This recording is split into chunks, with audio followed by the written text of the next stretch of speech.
দিল্লি পুলিশের এক নোটিশে বাংলা ভাষাকে বাংলাদেশি ভাষা বলে উল্লেখ করার পর থেকে বাংলার মানুষ ক্ষুব্ধ।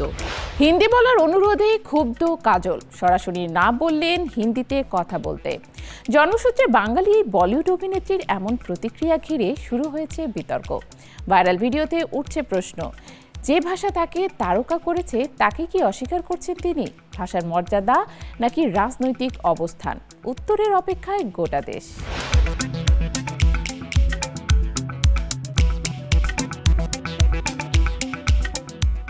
ভারতে ভাষা শুধুই যোগাযোগের মাধ্যম নয়, এটা পরিচয়, সংস্কৃতি আর আত্মমর্যাদার প্রশ্ন। আর সেই জায়গাতেই নতুন করে আগুন লাগিয়েছে হিন্দি ভাষা নিয়ে বিতর্ক। দিল্লি পুলিশের এক নোটিশে বাংলা ভাষাকে বাংলাদেশি ভাষা বলে উল্লেখ করার পর থেকে বাংলার মানুষ ক্ষুব্ধ।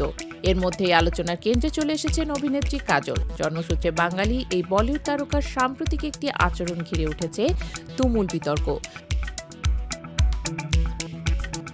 সম্প্রতি একটি অ্যাওয়ার্ড অনুষ্ঠানে মা তনুজার সঙ্গে হাজির হয়েছিলেন কাজল। সেখানে সাংবাদিকদের সঙ্গে কথা বলেছিলেন শুধু ইংরেজি ও মারাঠিতে।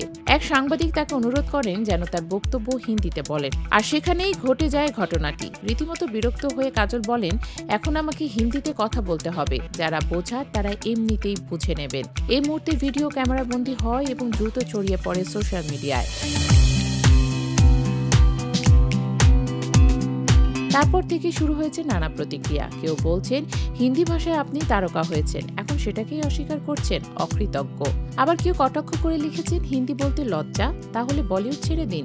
অন্যদিকে কিছু মারাঠি অনুরাগী কাজলের পাশে দাঁড়িয়ে বলছে, নিজের মাতৃভাষার কথা বলার অধিকার সবার আছে, এটা ভুল কিসের? এই বিতর্ক এমন এক সময় সামনে এলো যখন সারা দেশে হিন্দি আগ্রাসন নিয়ে প্রশ্ন উঠছে।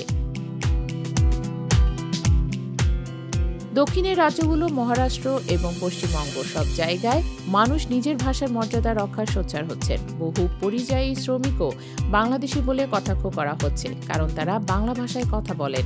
কাজলের বক্তব্য আর তার প্রতিক্রিয়া সেই বৃহত্তর ভাষা রাজনীতির এক ছোট ছবি। প্রশ্ন হচ্ছে, আমরা কি একাধিক ভাষার দেশ হিসেবে বৈচিত্র্যকে সম্মান করতে পারি, নাকি একটা ভাষাকে জাতীয় মানদণ্ড বানিয়ে বাকিদের কোণঠাসা করছি? ভাষা নিয়ে বিতর্ক নতুন নয়, কিন্তু সেটাকে সম্মান দিয়ে সংবেদনশীলভাবে সামলানোই কি বেশি প্রয়োজন নয়? কাজল হয়তো একটি রূঢ়ভাবে নিজের অবস্থান জানিয়ে ফেলেছেন, কিন্তু সেই সঙ্গে আমাদের ভাষা রাজনীতির গভীর অসন্তোষটাও যেন প্রকাশ পেয়ে গেল।